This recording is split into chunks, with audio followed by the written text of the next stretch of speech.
नमस्कार, मी आचल न्यूज अनकटमध्ये आपलं स्वागत. पाहूया त्याच्या ठळक घडामोडी.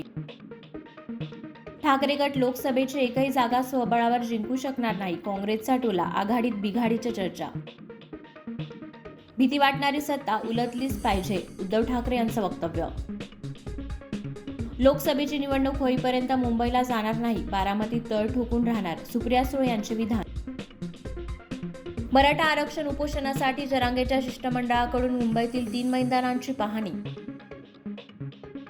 भाजपा नरेंद्र मोदींना 2024 मध्ये हिंदू सम्राट म्हणून देशासमोर सादर करेल, काँग्रेस नेते शशी थरूर यांचं वक्तव्य. जगदीप धनखड यांचा आपला दिला दणका, अरविंद केजरीवालांची राज्यसभा सभागृह नेता बदलण्याची विनंती नाकारली. सरन्यायाधीशांना वगळून निवडणूक आयुक्तांच्या निवडीच्या कायद्यावर राष्ट्रपतींचा शिक्कामोर्तब.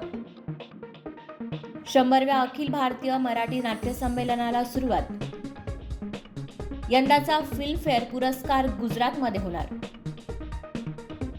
आणि दक्षिण आफ्रिकेविरुद्ध पराभवानंतर WTC पॉइंट्स टेबलमध्ये टीम इंडियाची घसरण. धन्यवाद.